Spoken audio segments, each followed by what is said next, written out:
Jueves 16 de enero y comenzamos una nueva edición de Punto Noticias y esta vez vamos a partir revisando los titulares del día. La temporada de playas ha comenzado y sigue siendo un tema de molestia el cierre de zonas costeras por privados, a pesar de que por ley nadie puede impedir los accesos. ¿Cuáles son las multas que arriesga a alguien que se apropia de una playa?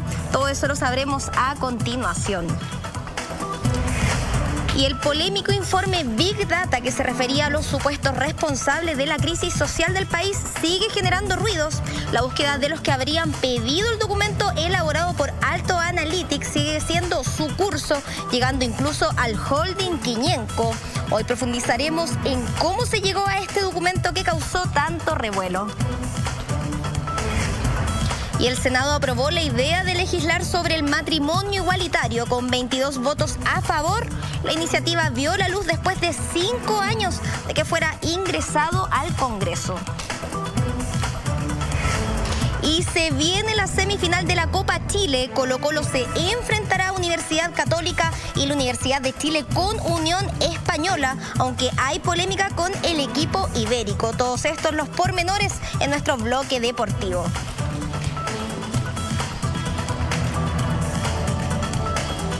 Y ya se encuentra en nuestro estudio Tamara Escobar con el bloque policial. ¿Cómo estás, Tamara? ¿Cómo estás, Ignacio? Estás muy bonita. Gracias, estamos las dos a la par. Ah, gracias. Vamos a comenzar entonces con el bloque policial, las noticias más importantes que han ocurrido en las últimas horas en lo que respecta a nuestro país. Y comenzamos, con Puerto Montt, donde un hombre identificado como Alex Hernández se dedicaba a abordar a víctimas en el centro de Puerto Montt. Este hombre abordaba a víctimas que estaban solas, se encontraban solas transitando por la calle, entonces era ahí cuando él, encubierto y se hacía pasar por policía, abordaba a sus víctimas para sustraerle billeteras, celular y todas las pertenencias que anduviesen portando los transeúntes. Este hombre se dice que no habría actuado solo, finalmente fue detenido en un auto que también utilizaba para cometer otros ilícitos. Por lo demás, además de abordar a víctimas transeúntes, también habría cometido un delito a una tienda de repuestos para vehículos. Y tenemos un audio del fiscal Mario de la Fuente que nos cuenta cómo sucedió la detención. Es un delito de hurto que también se cometió a fines del mes de octubre, en que la víctima es el local Champion, que está en Benavente, que también fue bastante útil porque también hubo cámara de vigilancia que nos sirvió para cotejar tanto vestimenta y rostro de la persona y poder vincularlo con los otros delitos. En particular que el local Champion fue objeto de sustracción de repuestos asociados a un vehículo, en particular un Chevrolet Spark, que era el mismo vehículo con el cual cometió estos delitos. Ignacia, bueno, y te comento, son 90 días los que se dieron entonces para ampliar esta investigación, como hemos visto en distintos casos, en distintas situaciones. Se utilizan para poder investigar y ver también qué fue lo que ocurrió, porque por lo menos hasta el momento hay dos casos de dos testimonios de personas que dicen haber sido abordadas por este sujeto y lo que aparenta ser también su banda. Tamara, llama la atención que este modus operandi lo hemos estado viendo bien de manera frecuente. Ladrones, algunos delincuentes que se hacen pasar por policías. ¿De qué manera lograron identificar las víctimas o nunca se dieron cuenta que efectivamente no eran personal policial estos ladrones? Mira, según lo que se conoce, por lo menos las víctimas hacían las denuncias.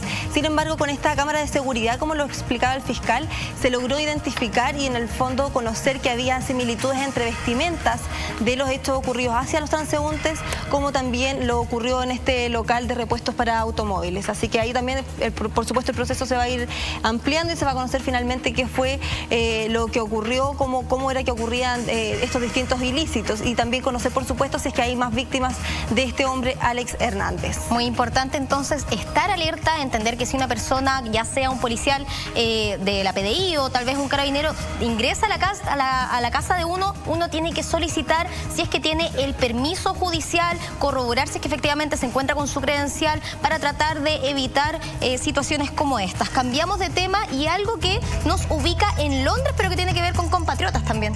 Sí, claro, esta no es la primera vez que vemos que chilenos van a robar hacia el extranjero, puntualmente en Londres. Esta vez es el caso de 4 personajes chilenos identificados como Danco Carvajal Donaire, Nicolás Portilla Astorga, Claudio Donoso y Jorge Daniel Rojas, todos entre 20 y 27 años, fueron los detuvieron finalmente en Londres porque ellos entraron a una mansión de un conocido chef, Marcus Warren, quien tenía costosas joyas. Ellos finalmente robaron un reloj Cartier, unos relojes de oro y algunas pulseras también.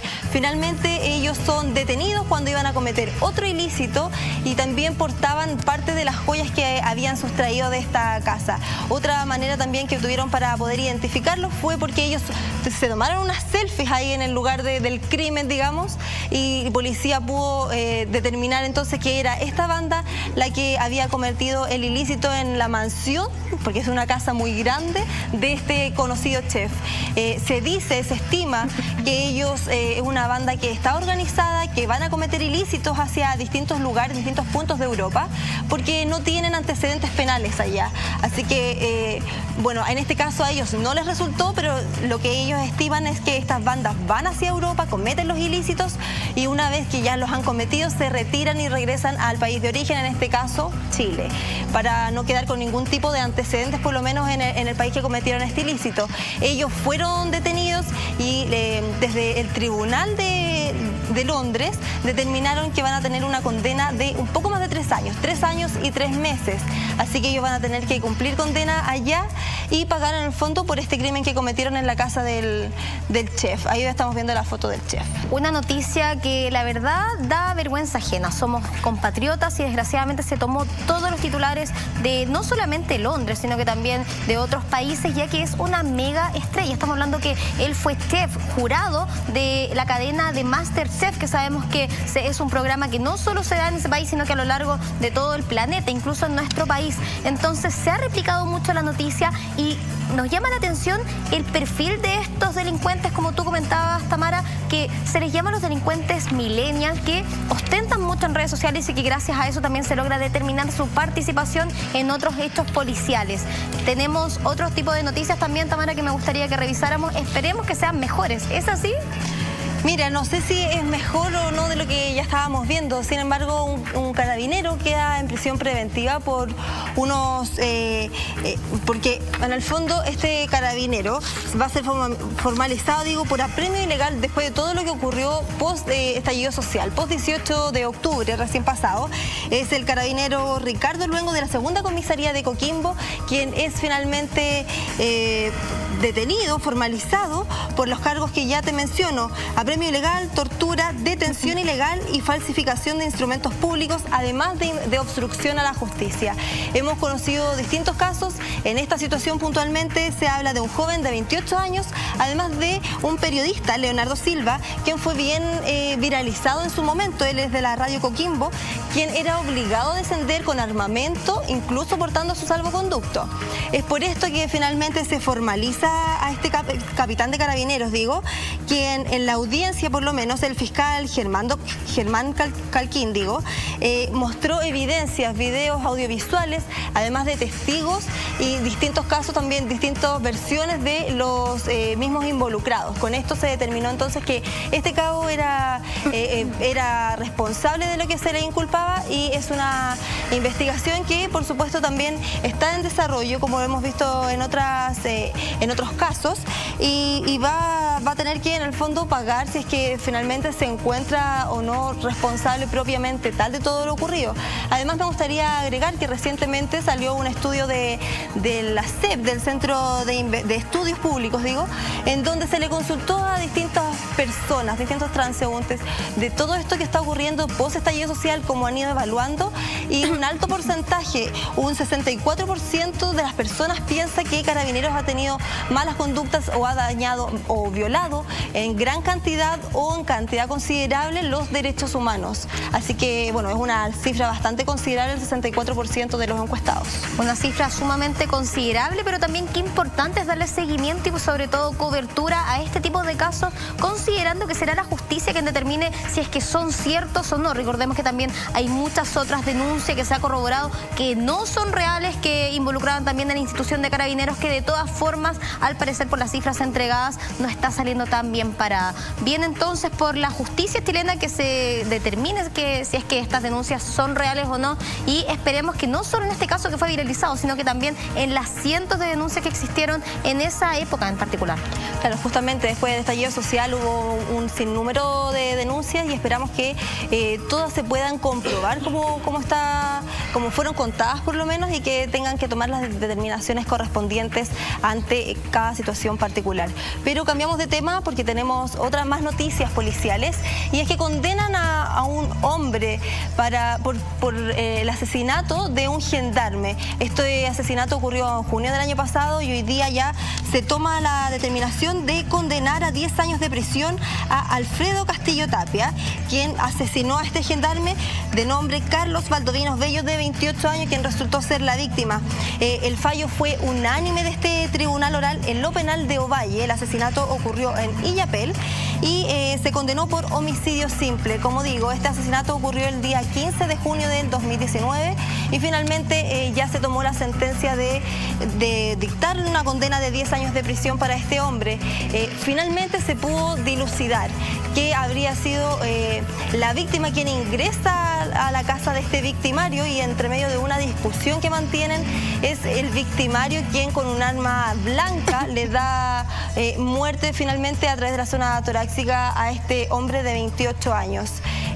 Recordemos que este caso en su momento tuvo distintas versiones, porque el victimario... Muy controversial. Sí, claro, el victimario señalaba que había actuado en defensa propia, porque supuestamente este gendarme habría entrado de manera ilícita a su domicilio, él se habría encontrado durmiendo, era toda la versión que él manejaba y contaba en un principio, que él se encontraba durmiendo con su familia y había entrado este hombre sin razón alguna. Entonces él, de manera de defender a su familia, habría provocado la muerte de este hombre. Lo que posteriormente, con investigaciones por supuesto, se pudo comprobar que no habría sido tan así como él lo contaba. La versión no parecía, por lo menos, de defensa propia.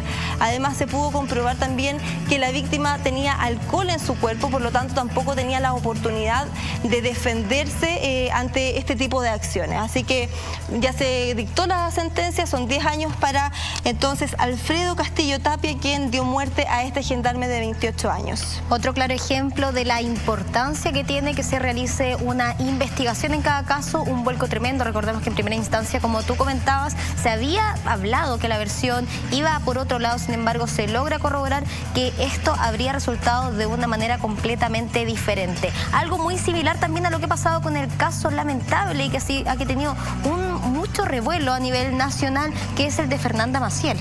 Justamente el caso de Fernanda Maciel, que ya, como también lo hemos visto en ediciones anteriores, es un caso que ha tenido muchos vuelcos y es justamente indispensable, como también lo veíamos en el caso anterior, que el sitio del suceso esté libre de distintas personas que puedan entorpecer la investigación, porque recordemos que se toman registros de huellas dactilares, de todo lo que pueda complementar esta investigación. Y es el caso de Fernanda, quien sigue aportando algunos antecedentes, entre ellos, por ejemplo, que mañana finalmente sería la entrega de su cuerpo a eso de las 14 horas para la familia, en donde podríamos entender que ya la familia podría iniciar su proceso de duelo finalmente, poder dar sepultura a lo que estaba pronosticado para el día domingo.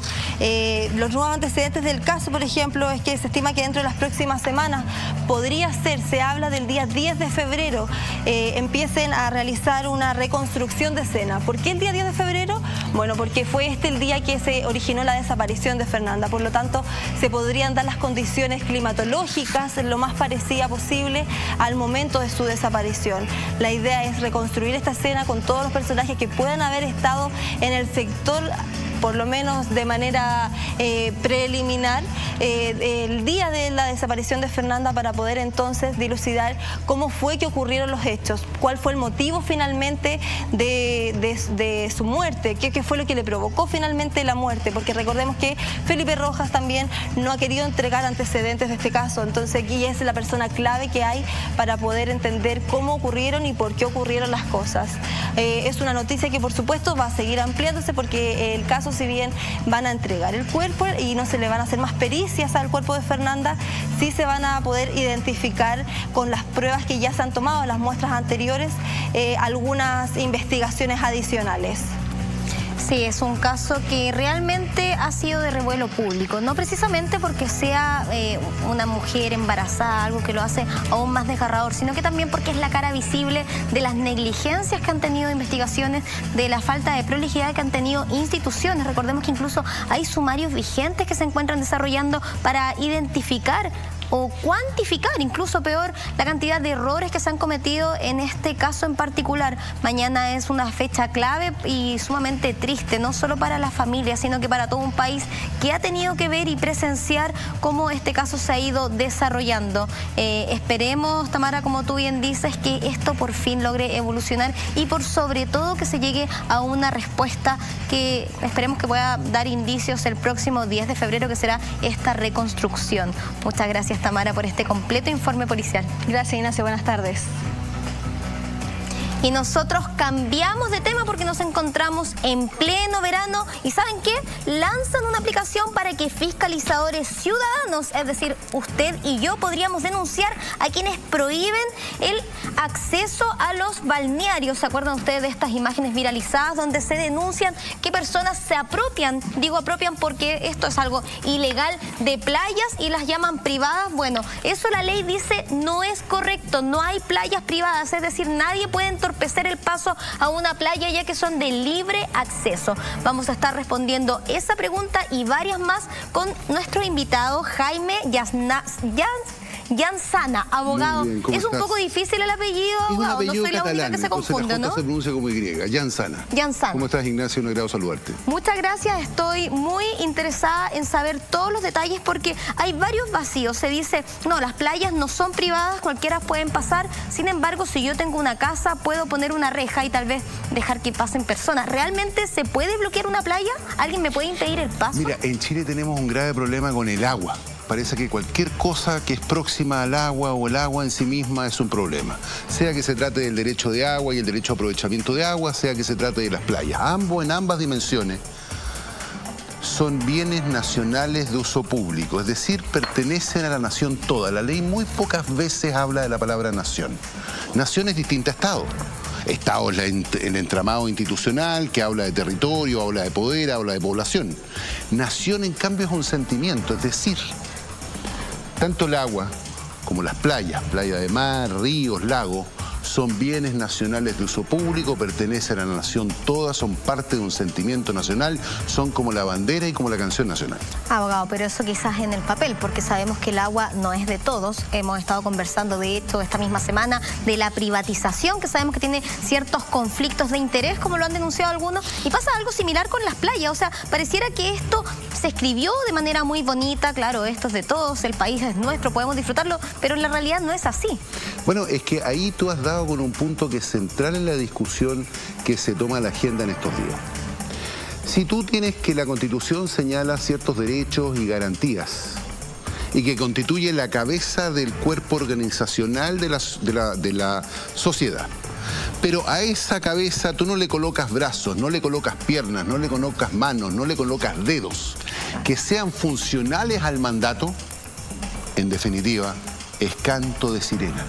Es como la poesía que define Andrés Bello cuando habla de qué es lo que es la playa de mar.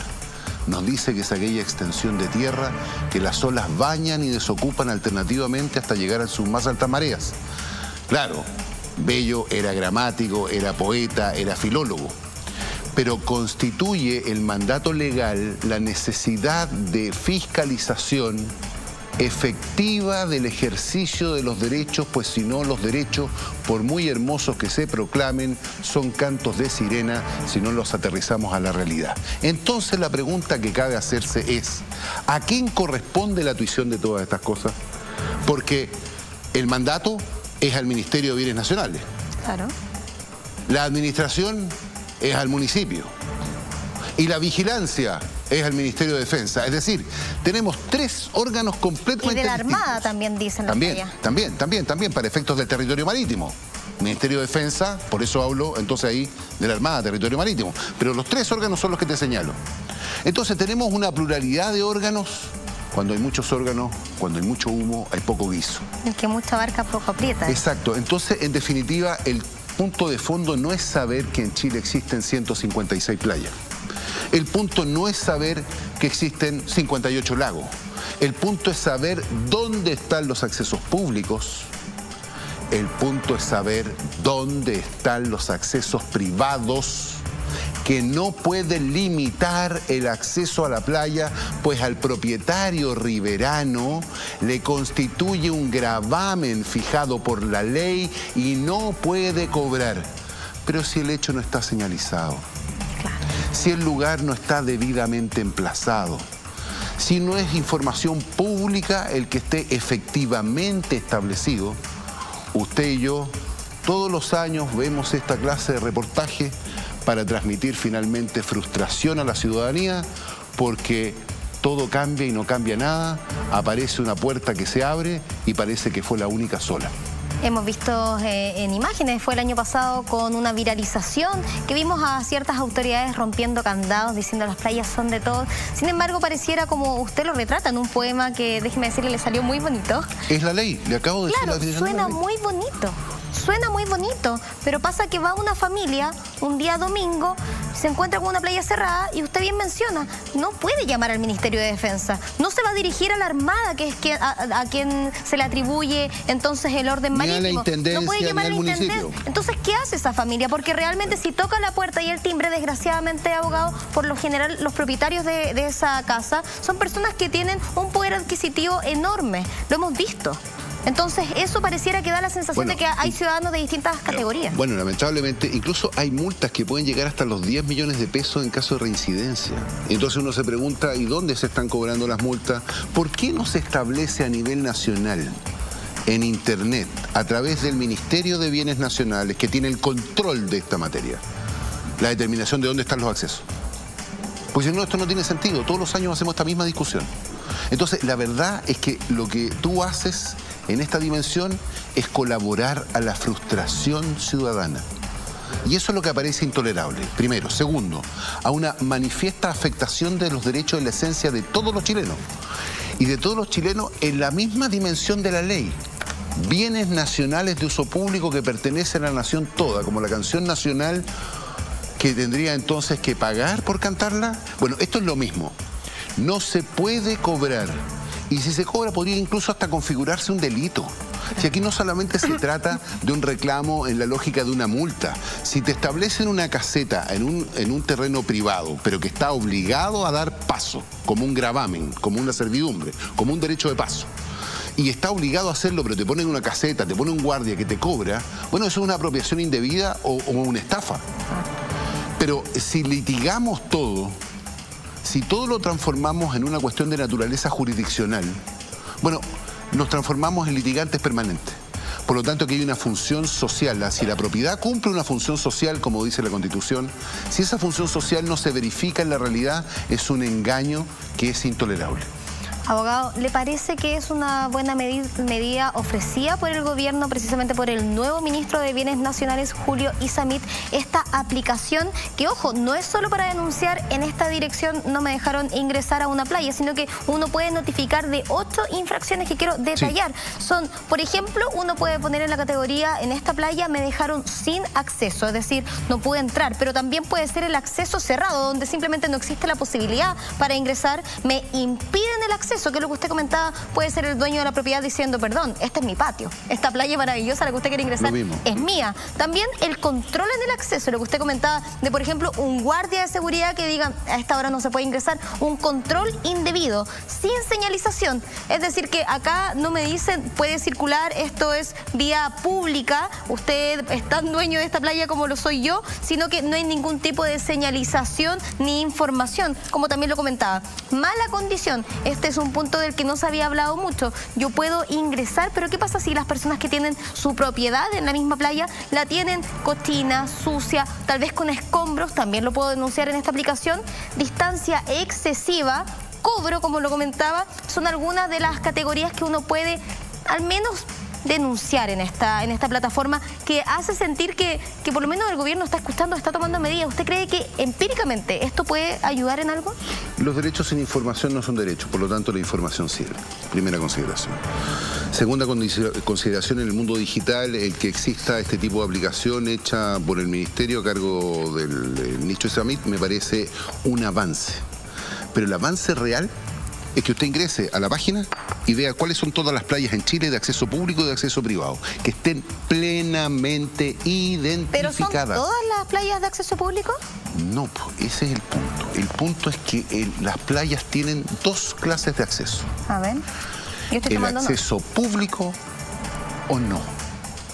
Si hay acceso público, es decir, si la vía de acceso a la playa es un acceso hecho por el municipio, donde no hay ningún propietario riverano, donde no perturba o amenaza el derecho de propiedad de ninguna persona en particular, bueno, es un acceso público. Pero ¿qué pasa con las playas donde no hay accesos públicos? Esa es la pregunta. ¿Porque los propietarios han cerrado, por ejemplo? Porque por un conjunto de consideraciones el sector fueron autorizados a consecuencia de los planes reguladores, un conjunto de viviendas. En definitiva, la verdad es que no hay un acceso público, hay un acceso privado. Bien, es decir, usted puede pasar por la propiedad de un particular. Por eso le digo que en Chile no solo no existen playas privadas, sino que además existen gravámenes a los particulares para otorgar derechos de paso cuando no hay un acceso público.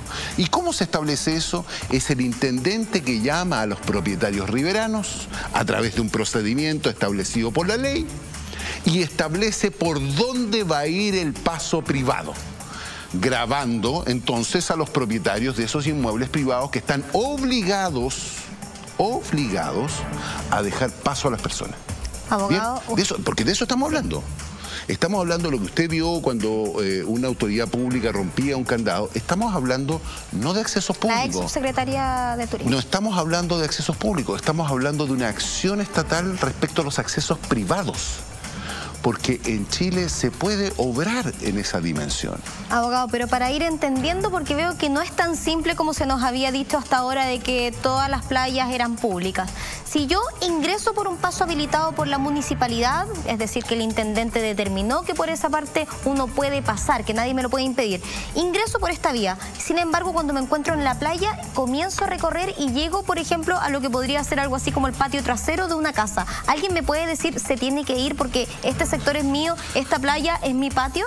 Vamos al artículo 13 de la norma que gobierna la materia, que es un decreto ley, instrumento propio de los gobiernos de facto, dictado en 1977, decreto ley 1939. En palabras simples, algo que nadie puede negar. Los propietarios de terrenos colindantes con playas de mar, ríos o lagos deberán facilitar gratuitamente el acceso a estos para fines turísticos y de pesca cuando no existan vías o caminos públicos al efecto.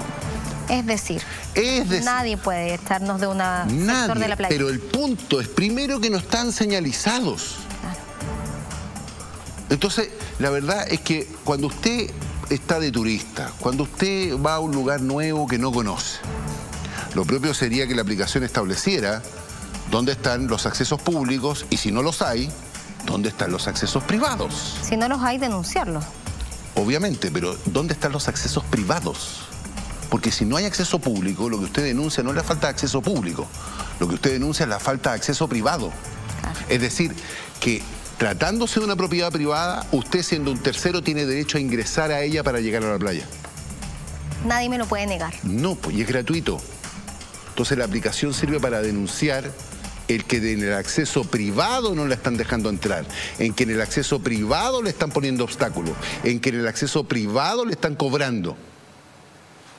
¿Bien? Entonces tenemos dos dimensiones. El acceso público es público, que tampoco está señalizado, salvo que usted conozca el lugar. Y el acceso privado nadie sabe dónde están. No. Entonces, por eso hacemos ilusorio el derecho. ¿Quién está obligado a establecer los accesos privados? Es el intendente. Y si no hay acceso privado, ¿qué debe hacer el intendente? Convoca a los propietarios riberanos, es decir, a aquellos propietarios que están frente al mar, frente al lago, frente al río, y les dice, vamos a establecer un camino de tales y cuales consideraciones. Lo único que tiene que hacer el intendente es no realizar una afectación absoluta a los derechos de estos particulares. Pero estos particulares quedan grabados, quedan sometidos, quedan vinculados, quedan atados a la obligación de gratuidad, es decir, a dejar que cualquier particular pase por ese camino privado. Abogado, está muy interesante el tema y tengo muchas preguntas que ir desglosando porque usted las está explicando de manera muy simple, algo que es sumamente necesario, sobre todo en esta época. Para comenzar, si yo no tengo la aplicación, si yo no ando trayendo mi celular, si no tengo cobertura en ese momento, e incluso ahora recién está lanzada, cuando no existía esta aplicación, ¿a quién se recurre en ese momento si veo que me están impidiendo el paso, si veo que me están cobrando? Independiente que son varios, ya veíamos, están los ministerios, está la municipalidad, está la intendencia, pero ¿a quién llamo en ese momento? ¿Llamo a Carabineros? A ver, ¿quién tiene el control de estos bienes? Es el Ministerio de Bienes Nacionales, control. ¿Quién tiene la administración de estos bienes? Es el municipio. ¿Quién tiene la vigilancia de estos bienes? Es la zona marítima o navales respectivas a través del Ministerio de Defensa. Entonces ahí tú tienes una segunda dimensión de entorpecimiento. Mi tema de fondo finalmente no es el entorpecimiento que convoca el particular, el entorpecimiento que provoca la ley, sistema.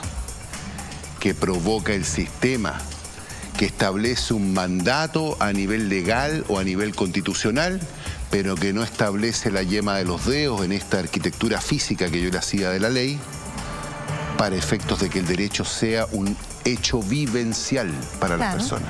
Entonces, si me Entonces, ¿qué es lo que haría yo? Me voy al municipio o llamo a la zona naval respectiva.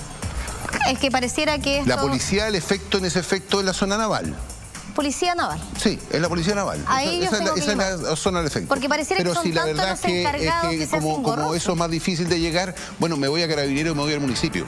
Sí, en definitiva eso es lo que tengo que hacer, pero el problema de fondo es que cuando usted va a veranear, va a distenderse, va a pasar un momento de esparcimiento con su familia, va a gozar de la naturaleza, no va a establecer juicios, discusiones o llamar a autoridades porque no le dejan ver la playa, porque ya les frustraron hace rato entonces su deseo. Claro, pero pareciera que hay personas que se aprovechan de eso y dicen, bueno, las personas vienen a divertirse, no se van a calentar la cabeza, y así es como han pasado tantas décadas, tanto tiempo, sin que se fiscalice y que sea un tema acá como lo estamos conversando en Punto Noticias. Ahora, me cambio de lugar. ¿Qué pasa si yo soy la propietaria de una playa, pero todos los días tengo a jóvenes consumiendo drogas en la playa, en la noche también, veo delincuencia, veo parejas, siento que mi seguridad se encuentra vulnerada y considero que el paso no debiese estar ahí? ¿A quién puedo apelar? Bueno, aquí tenemos dos consideraciones. Primero, imaginemos de que el ingreso privado gratuito no existe. ¿Bien? Imaginemos que el ingreso privado gratuito no existe. En el caso de que así fuese. ¿Ya? Y entonces el intendente la convoca junto al resto de su comunidad para decirle que por el costado de su predio va a pasar un camino privado para acceder a la playa porque no hay camino público. Eso es la hipótesis que usted me coloca. Y usted, bueno, se congoja, en definitiva, y desde que se avisa esto ya venía pasando gente por el costado de su... Y usted ve que entonces se verificaba este consumo de drogas, desórdenes públicos, etcétera. Usted tiene 10 días para recurrir ante la dirección de la Intendencia a efectos de reclamar el que su predio haya sido grabado, es decir, se le haya puesto este peso que determina que puede pasar cualquier persona. 10 días para apelar. 10 días. Ante la misma autoridad administrativa, cuando es el intendente el que está fijando, como corresponde, el camino privado.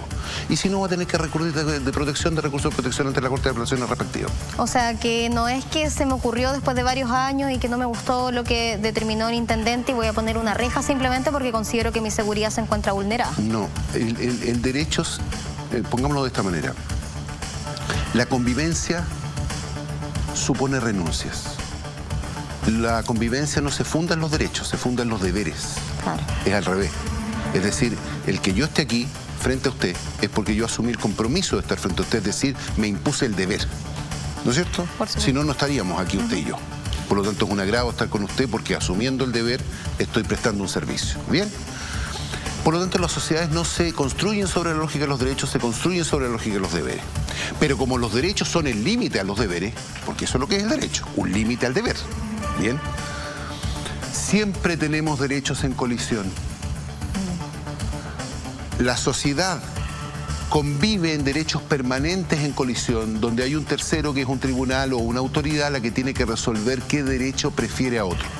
Porque su seguridad personal, su integridad personal, la integridad de su familia también es un derecho tan significativo o respetable como el que quiere pasar por su propiedad para llegar a una playa que es bien nacional de su público. Entonces usted me está planteando colisión de derechos.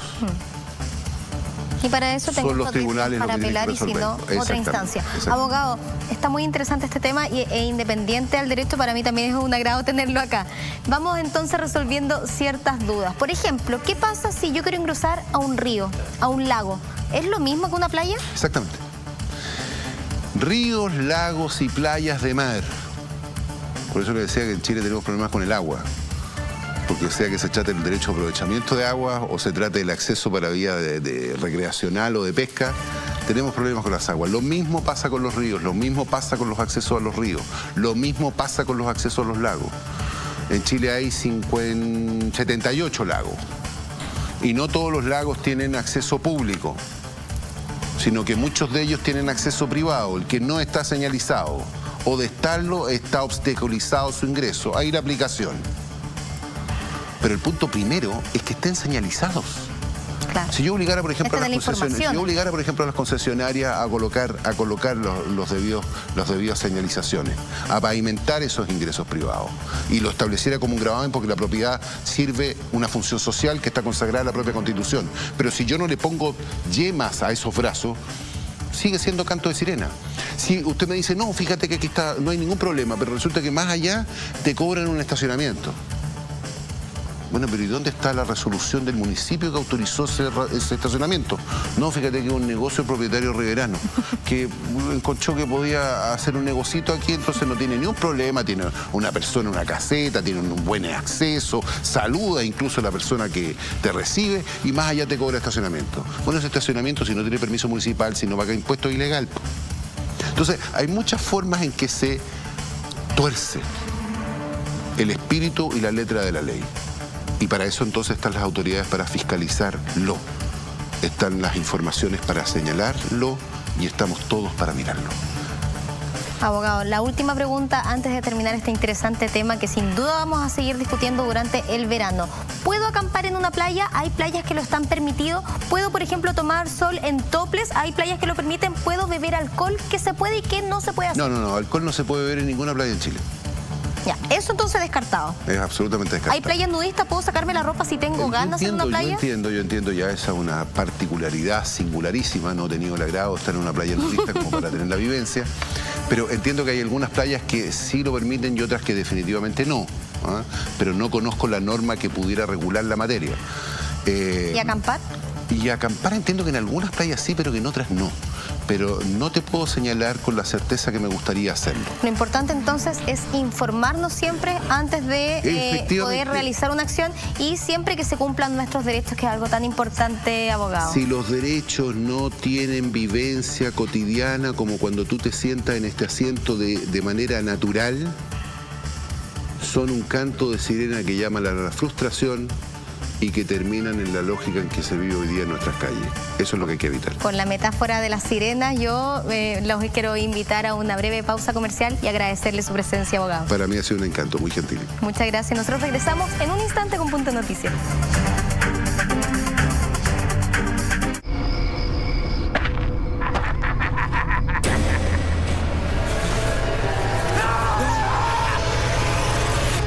Nueva temporada.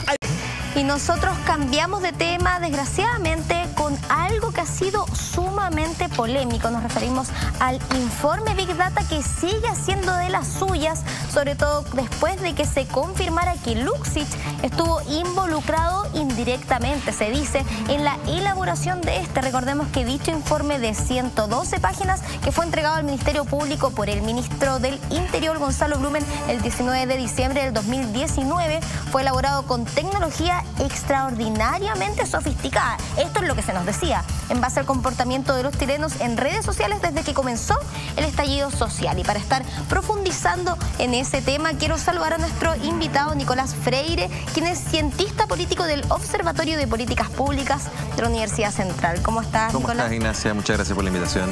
Queremos comenzar entendiendo la polémica que se desata nuevamente. Recordemos que ya fue bastante cuestionado este informe, donde se hablaba incluso de ciertos líderes de opinión, de deportistas, de cantantes, incluso de tendencias musicales que eran orientales. Llamaba mucho la atención, se dio incluso para jactarse en redes sociales, lo vimos que se convirtió en trending topic de manera inmediata, pero ahora reflota la polémica cuando se ve que hay alguna cercanía indirecta, dicen, de Luxich, precisamente del grupo Quiñenco. Sí, yo creo que este informe ha estado marcado por tres etapas, tres tipos de polémica. La primera y la inicial tiene que ver un poco con las conclusiones a las que se llega a partir de este informe, y que justamente está en base en lo que tú señalabas, es decir, que cómo se hace cruces a partir de una cantidad inmensa de datos tan pobres, como puede ser, por ejemplo, que quienes estaban mayormente participativos en redes sociales tenían una preferencia, digamos, musical. Lo segundo tiene que ver con errores comunicacionales, en donde esa importancia es el gobierno que se la da. Recordémonos los dichos del ministro del Interior, del mismo presidente Piñera, cuando se habla de un informe sofisticado, se habla también de un informe que permite tomar decisiones o tomar algún tipo de explicaciones desde el punto de vista de la seguridad nacional. Yo creo que ahí está el segundo error comunicacional que tiene que ver con este informe. Y el tercero es el que vemos actualmente cuando se ve el origen de este informe, es decir, por dónde llegó al gobierno. Y aquí, yo concentrándome en esta etapa, que es la última de las polémicas, claro, hay varias aristas que de alguna manera son interesantes de observar. Por ejemplo, la primera es, más allá del informe, cómo llegó. Cuando en Chile tenemos una normativa, cuando se habla de registro de audiencia o la ley del lobby, como se le conoce comúnmente, en donde cualquier donativo, cuando tú entregas algo sin tener una compensación a cambio, es calificado como un regalo, y los regalos no se pueden dar si no se escribe, si no se declara abiertamente cuál es el funcionario público que recibió. O se excede un monto también. Además, cuando se excede un monto no se pueden recibir. Este informe fue un regalo, eso es lo que por lo menos yo no he escuchado, y en cuanto a regalo, fue un regalo que se entregó más físicamente a algún funcionario público. Entonces yo creo, a mi juicio, que ahí podría haber algún tipo de explicación, incluso de sanción, con base en no respetarse una determinada normativa. Por otro lado, tienes una segunda arista del problema, y que tiene que ver con ese límite que es tan crítico, sobre todo post 18 de octubre, de alguna manera ese matrimonio sucinto que existe entre lo que es la política, la institucionalidad política, y los grupos económicos. ¿Cuántas veces nos hemos escuchado que se le acusa a los grandes empresarios de financiar irregularmente la política? Hemos tenido casos, ha sido sancionado incluso legalmente, de estar de alguna manera emparentados con la clase política, etc. Hay una línea muy sutil que parece que algunos empresarios recorren, ya sea voluntaria o involuntariamente. Y este pareciera ser el caso, por ejemplo, de Andrónico Luxich, quien además ya se había visto involucrado en una situación en el gobierno de la expresidenta Bachelet, en cuanto se ve que está justamente jugando un poquito en una línea que es complicada jugar. ¿Por qué? Porque si estás en el mundo empresarial y tienes insumos, no hay necesidad de poder de alguna manera generar vínculos con el gobierno en este caso. Entiendo que puede haber una filantropía detrás, un interés nacional, pero en la posición que ocupa Andrónico Luxich y las empresas, y sobre todo los sectores económicos en donde están posicionados los intereses de Andrónico Luxich, hacen que eso sea evitable. Y la tercera cosa es, ¿por qué negar el origen del informe? Porque finalmente esto lo podríamos haber evitado cuando se descubre que existe este informe, se le empieza a consultar al gobierno, a los ministros, de dónde proviene este informe, y hay un silencio que está marcado, a mi juicio, porque se es consciente de que, si bien puede que no exista alguna irregularidad, puede que no exista nada malo, a lo mejor el interés fue justamente dar a conocer algún tipo de información que podía ser relevante, pero se sabe que es algo que es negativo desde la percepción ciudadana. Es negativo saber que Luxich tiene la oportunidad de entregar un informe, por muy bueno que este sea, y que otras personas que no están en la posición de Luxich no tienen. Y ahí se desprende de esta tercera parte, a mi juicio, un problema interpretativo. ¿Cómo interpretamos entonces, y que yo no lo he escuchado en otros lados, cómo interpretamos entonces, por ejemplo, la salida del subsecretario Villa? A mi juicio, hoy día, a la luz de estas nuevas informaciones, podemos interpretar que esa salida quizás tan voluntaria no fue. Quizás se sabía que en algún momento podía existir lo que hoy día existe, es decir, conocer el origen de este informe y poner en tela de juicio el operado del subsecretario en este caso. Entonces yo creo que existen varios problemas marcados en el tiempo y en este último existen aristas que no se han explotado, digamos, profundamente. Ahora, lo que es importante es ser justo con la información y también entregar una verdad que sea absoluta, porque muchos medios han vinculado, sobre todo en redes sociales, al empresario Andrónico Luksic, pero él más bien es propietario, él es director de un grupo que es el Grupo Quiñenco, quien habría conectado. Es decir, no es que Andrónico Luksic levantó el teléfono e hizo esta conexión. Sin embargo, esto pareciera que de todas formas genera cierta odiosidad. Desde tu punto de vista, ¿crees que esto no corresponde bajo ninguna circunstancia? Porque ellos más que nada hicieron de nexo conector con estos especialistas. Claro, hay un dicho, lo vamos a modificar un poco, que es como algo así como para ser el César no solo hay que serlo, sino que también hay que parecerlo. Entiendo perfectamente que Andrónico Luksic no tomó el informe y se los entregó mano por mano a la gente del gobierno. De hecho, algunos han hablado de la presencia de Rodrigo Ginspeter, por ejemplo. Pero aún así, tú tienes que, sobre todo en la posición en la que se encuentra Andrónico Luksic, tomar todos los resguardos necesarios. ¿Para qué? Para cuidar tu imagen. Ha sido tremendamente cuidadoso Andrónico Luksic, primero en cuidar su imagen, en hacer un control de daños, hablemos del problema anterior en el gobierno de la presidenta Bachelet. Y tercero, en ir generando estrategias que le permitieran potenciar, posicionar una imagen distinta, que a mi juicio lo había logrado y muy bien. O sea, había hecho, recordémonos, después del estallido social, él es uno de los primeros empresarios que habla del desafío del 10 por, ¿no? De esta que no exista esta diferencia entre sueldos. Y estaba perfectamente. El problema es cuando, quizás no por tu culpa o por tu acción directa, tu imagen es la que termina de error. Entonces, yo comprendo lo que tú dices. Efectivamente, yo no estoy asignando culpas a Andrónico Luksic que él haya hecho alguna acción material. Pero, por cierto, pudo haber algún tipo de omisión en no estar completamente, digamos, enterado y completamente haber tomado los resguardos para que ni él, ni ninguna empresa o persona vinculada se pudiese ver involucrado. O sea, es tendencioso. Desde su punto de vista. Sí, pero repitamos también que yo no estoy hablando de algún tipo de comportamiento que pueda ser sancionado desde el punto de vista legal. Yo estoy hablando desde la imagen, desde las percepciones que se forman en la ciudadanía. Y ahí, a mi juicio, es donde existe este error.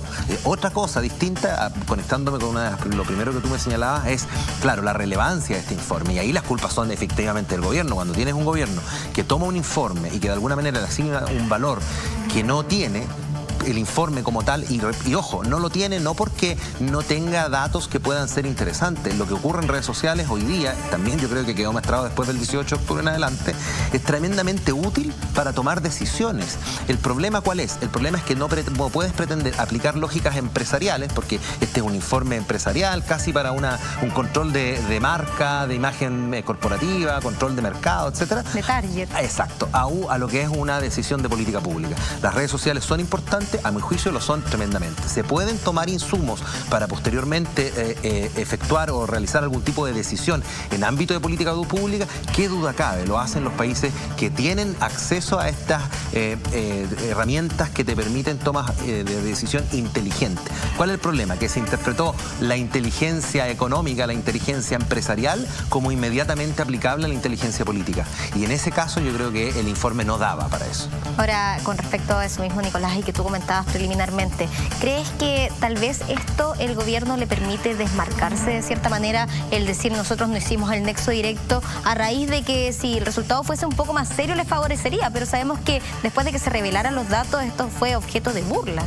Sí, hoy día, por eso yo me concentro tanto en lo que tiene que ver con percepciones, porque creo que el juego en términos reputacionales, ya sea, como lo conversamos, de un empresario como Andrónico Luksic, pero también del gobierno, se da justamente por, repito, las percepciones que existen en la ciudadanía. Hoy día podemos ver, por ejemplo, que el presidente Piñera señala la reforma de un aspecto tan clave como puede ser la reforma de pensiones, que todo el mundo estaba esperando, pero aún así no logra hacer ese clic, no logra hacer ese cambio. ¿Por qué? Porque la percepción que se ha formado en la ciudadanía es es tremendamente reactiva, por otros motivos que los podemos analizar, los podemos juzgar. Entonces, cuando uno pregunta si existe la posibilidad de que el gobierno se desmarque, yo creo que no solo no existe, sino que es erróneo buscar o seguir la línea de tratar de desmarcarse del informe. Al contrario, deberían implementar algunos mecanismos de verdadera inteligencia política, es decir, incorporar análisis que vayan desde lo sociológico, desde lo político, y no exclusivamente con respecto a lo que pudo haber sido un estudio de audiencias de mercado.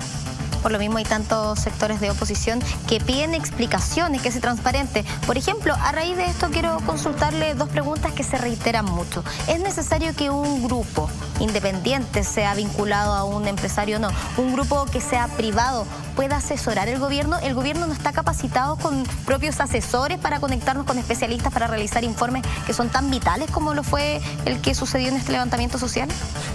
Antes de responder eso, paso a lo primero que tú me preguntabas, y es para ser digamos, imparcial.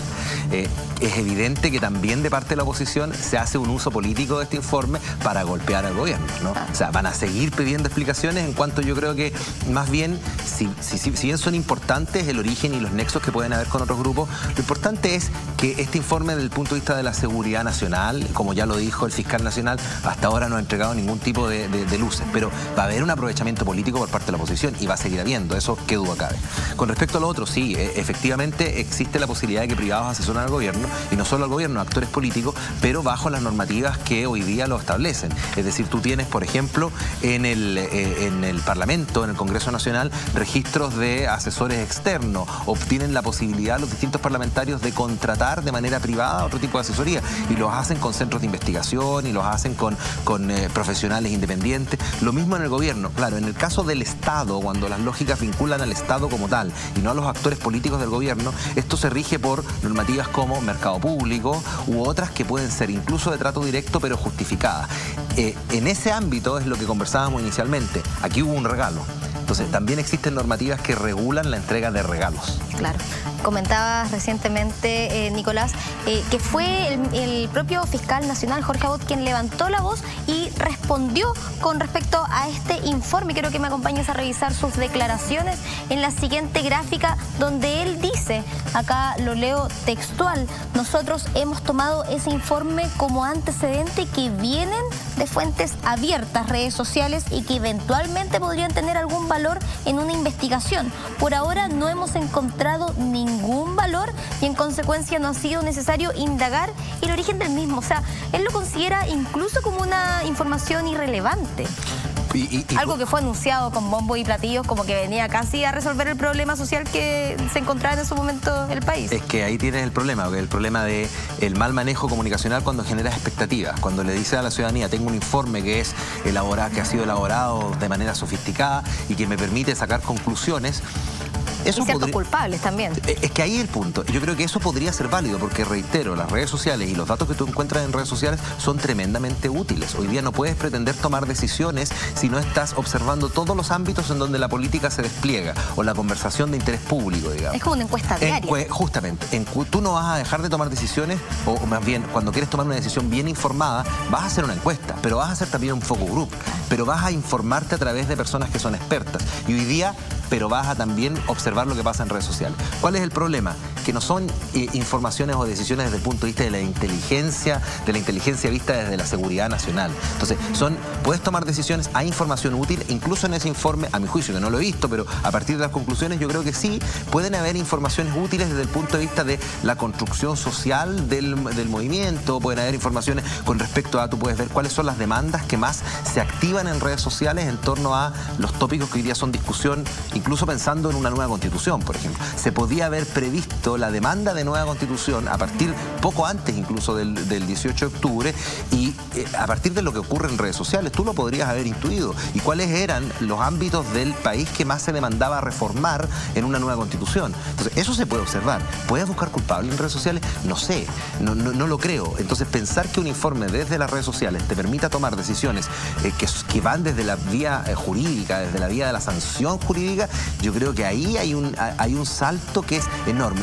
Y agrega el otro punto, y que también a mí me cuesta de alguna manera entenderlo, lo he reflexionado pero no he logrado entenderlo, y es cómo un informe que está basado en datos de acceso abiertos, ¿no? Datos públicos, por así decirlo, pero que, por ejemplo, para las elecciones del 2017, el CERVEL declaró que eran conversaciones privadas, entonces ahí tiene además una contradicción.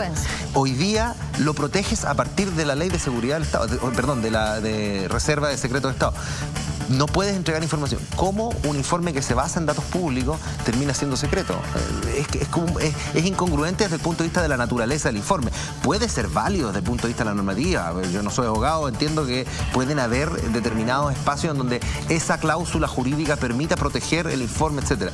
Pero es un contrasentido propio del informe de datos de acceso público que se transforma en un informe privado y secreto. Y algo que sin duda va a generar aún mucho más tiempo de análisis. Quiero darte las gracias, Nicolás Freire, cientista político del Observatorio de Políticas Públicas de la Universidad Central. Muchas gracias. Muchas gracias por la invitación. Y nosotros nos vamos a un breve corte comercial, pero ya volvemos con Punto Noticias. Y nosotros queremos ir terminando este Punto Noticias, pero con noticias de último minuto, valga la redundancia, porque es histórica la baja que muestra la encuesta CEP. La aprobación al gobierno de Piñera llega, escuche muy bien, al 6%, la más baja desde el retorno de la democracia. El Centro de Estudios Públicos, más conocido como CEP, publicó hoy su esperada encuesta abarcando la aprobación y rechazo al gobierno, además de al presidente Sebastián Piñera. Sobre el mandatario, el muestreo publica que solamente el 6% de los encuestados aprueba la gestión del presidente Sebastián Piñera y el 82% la desaprueba. La coordinación de la CEP, Ricardo González, precisó que esta es la peor evaluación que ha tenido el presidente desde el retorno a la democracia. Según la muestra, el gobierno tiene un 5% de confianza en los participantes del muestreo. El Congreso posee el 3% y los partidos políticos un 2%. Una noticia que sin lugar a duda va a dar coletazos y que nosotros por supuesto vamos a estar informándolos. Nosotros los dejamos invitados para mañana en Punto Noticias y nos despedimos cordialmente.